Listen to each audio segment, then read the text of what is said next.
What was it like working in the Stephen King universe? I'll start with you, Andy. It was amazing because he's one of my heroes. So for me, it's a enormous honor to be able to bring one of his stories to life. Then the process of making it is it's a different journey. It's about recovering the vision of what the movie should be for you is related to your emotional memories when reading the book. And I was like 14 or 15 on one hand, and then the other hand is translating those emotions into a movie that you would like as an adult. So in all that process, it becomes you're having Stephen King as a god on one hand, but you're trying to please and basically to do justice to his work, but on the other hand is an exploration in yourself and following your own vision. Yeah. And did you take much license with this film compared to the story before, the original story? Did you take much license with it in telling this story? From the book? Mm-hmm. I think, the biggest license is the change of era. Apart from that, I think Andy did an amazing job of honoring the book and staying very close to the essence of the book. There was the reimagining of children's fears. It can be one of the answers, because of course it takes place in the 50s in the book, because the 50s is when Stephen King was a kid. So he makes a portrait of what childhood was growing up in the 50s.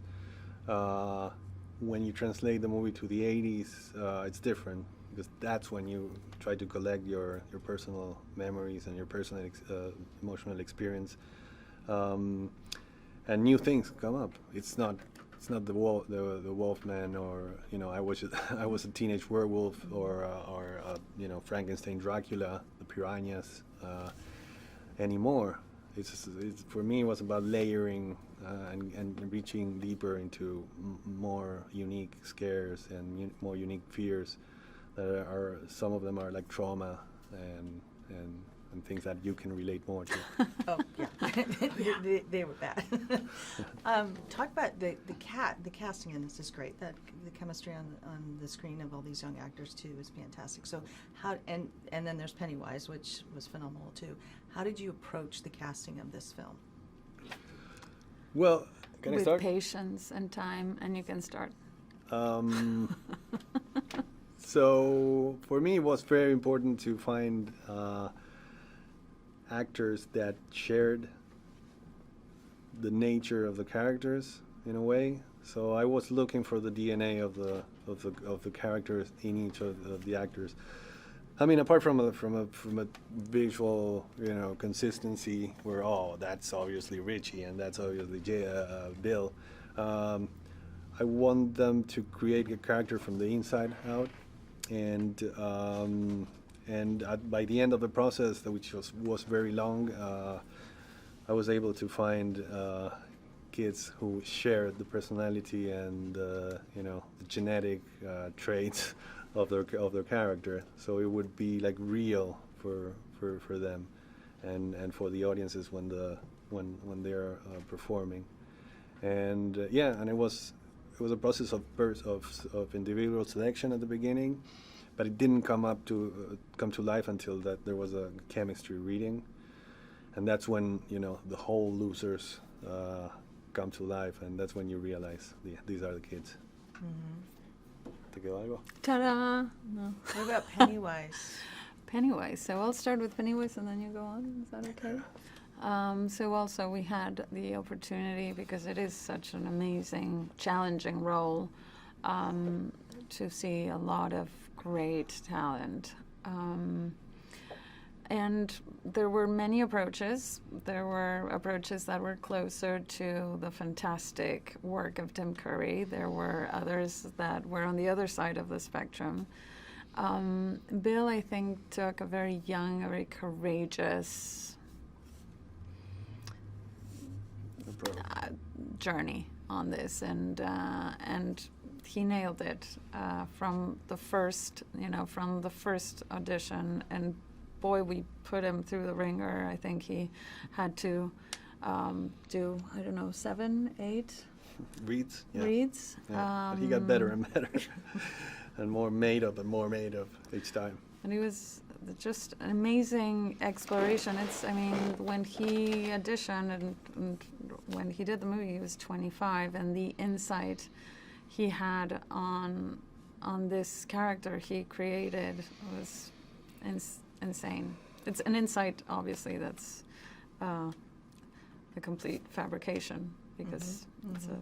Yeah, it was a great collaborative work with him. We spoke for hours about what the character should be. Even though he really blew my mind on the audition, there was a lot to talk about, and how do we make this character special and scary for audiences. And we soon agreed that his power of terrifying people would come from being unpredictable, and have like that kind of weird behavior where you never know what he's going to do next on one hand, and then like the physical exploration that we did with makeup and Bill himself, like basically he has a control of his body and his face that is like I've never seen anything like it. In fact, one of the things that I wanted to bring to the character was I did a sketch of what the Pennywise would look like, and it was like a weird baby with walled eyes, and so I showed him this is what he should look like approximately. And so on post-production we were going to CG your eye so it goes out, and he said, "Why? I can't do it. I can do it." And he did it, and his eye went completely out, and I was like, "Whoa. How can you do that?" So it's crazy. Like, it was 3 a.m. and they were both drunk, by the way, with this discovery. But like he can do it when he's sober too. That's great. That's incredible. So what are the chances? Because he was cast already as Pennywise, because I loved everything he did, and we agreed so much, and then he comes with the eye thing, and I'm like, that's fantastic. So what can audiences expect after seeing this film? Audiences and fans. Not just a horror movie. It's an incredible emotional journey, following the Losers Club, and also it's a lot of fun. It's funny too. We've stood out of screenings, and people leave the theater with a smile, which is something very peculiar in a horror film. So it's a ride. You're going to feel a lot of different things, and it's a great feeling. It's a good film. Thank you so much. Thank you so much. Nice to Hey, Lisa here with some horrifying movie facts for you. Though it's never stated in the film, the demon that takes possession of Regan McCann has a name, Pazuzu, which is taken from the name of the king of the demons in Assyrian and Babylonian mythology. Now, the poster for The Ghoulies, featuring a ghoulie popping out of a toilet, reportedly caused several angry mothers to write letters to the studio saying that their kids were too scared to use the bathroom after seeing the poster. And the original title for Texas Chainsaw Massacre was Head Cheese. The actor who plays Leatherface, Gunnar Hansen, had to wear 3-inch heels so he could tower over everyone in the cast, which made chase scenes a little more challenging to film. Keep up to date with all the latest releases by subscribing to our channel and checking the notification bell. And I'll see you next time.